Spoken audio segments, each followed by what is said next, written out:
Thank you very much, Mr. Chairman, for holding this very timely hearing today. Each week brings new reports of cyber breaches. Hackers are becoming more sophisticated.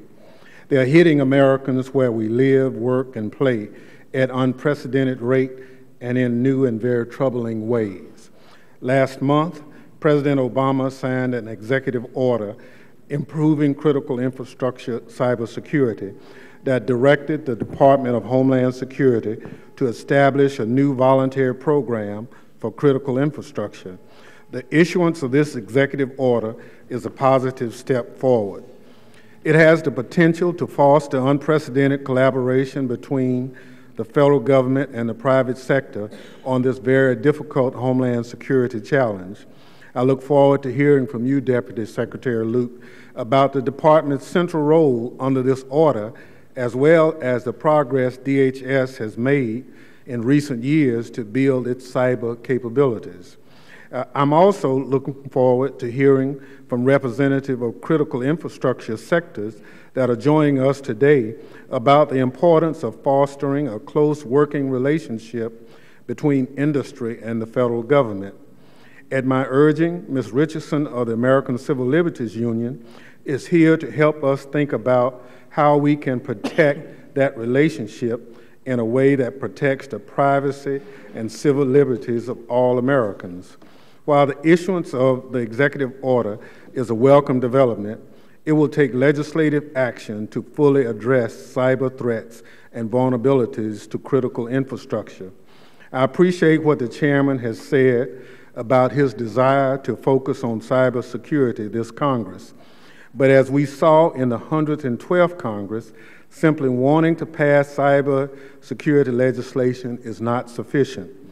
Mr. Chairman, I know you share my desire to authorize DHS's cybersecurity programs and bolster our nation's ability to ward off attacks to critical infrastructure.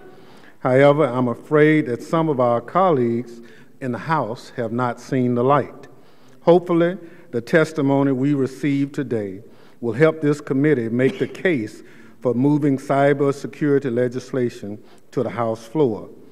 Even as we begin work on our bill, we must not lose sight of the need to defend, pursue, and exercise our jurisdiction.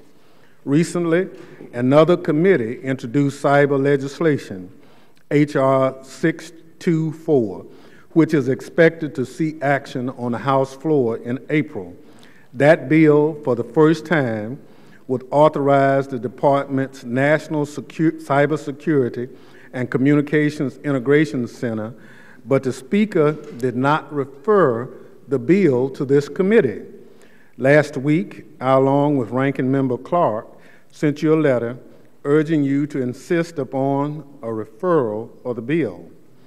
Our members deserve the opportunity to consider the Cyber Intelligence Sharing and Protection Act before it goes to the full House. And with that, Mr. Chair, I ask unanimous consent that our letter to you be inserted into the record. Without objection, so ordered.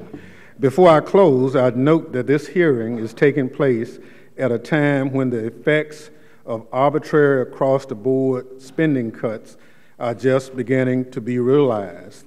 I look forward to hearing from you, Deputy Secretary Luke, about how the sequester and the perpetual uncertainty around budgeting impacts DHS's ability to plan, prioritize, and execute its critical cybersecurity mission.